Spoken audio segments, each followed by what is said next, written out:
Petrol బంకుకు పోయి 100 రూపాయల note చేతికిస్తాం sir reading చూసుకోర్రి అని అంటాడు బంక్లో పెట్రోల్ కొట్టేటాయన. మనం కూడా పెట్రోల్ కొట్టేటంతసేపు మీటర్ దిక్కే చూస్తుంటాం 100 రూపాయల మందం వచ్చిందా లేకుంటే ఇంకేమైనా తక్కువ వచ్చిందా అని.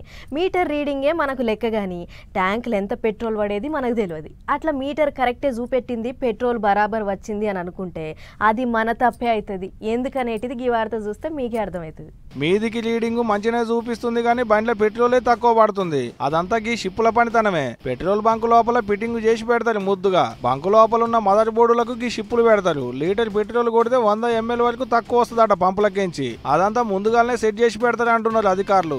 పై భాగంలో మదర్ బోర్డులో ప్రోగ్రామ్ చేసిన ఒక చిప్ని ఇన్సర్ట్ చేయడం ద్వారా దాన్ని ట్యాంపరింగ్ చేయగలుగుతున్నారు.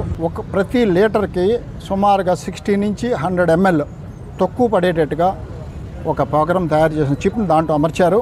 దీన్ని ఆన్ ఆఫ్ మోడ్లో కానీ రిమోట్ ద్వారా కానీ దీన్ని ఆపరేట్ చేస్తున్నారు. గిట్టా ఉన్న బోర్డును బీకేసి దానికి గీ షిప్పులు అంటు పెడతారు. అటెంక దాని పనితనం అది చేసుకుంటూ పోతుంది అంటుండు సారు. గీ నడమ పెట్రోల్ బంకుల మీద బగ్గ ఫిర్యాదులు వస్తుండేటాలకు చెకింగ్ చేస్తే గీ షిప్పుల ముచ్చట బయటపడ్డది. ఒక్క అనంతపురం జిల్లాలోనే ఏం తక్కువ 8 బంకులలో నడుస్తుందట గీ షిప్పుల మాయ. పెద్ద ముచ్చట ఏంటంటే ఒక సోమలదొడ్డి పెట్రోల్ బంకులనే 2.5 లక్షల లీటర్ల వరకు పెట్రోల్ తక్కువ కొట్టినట్టు తేలిందట.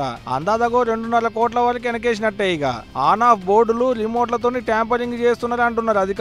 అట్లా దొరికిన అన్ని పెట్రోల్ బంకులను సీజ్ చేసేలాట. రోజుకు 100 మంది పెట్రోల్ కొట్టించుకుంటారా. ఎంత అమ్మితే అంత మిగిలినట్టే. ఇక ఓ దిక్కు ఇప్పటికే లీటర్ పెట్రోల్ కు 110 రూపాయలకు మీదనే ఉండే.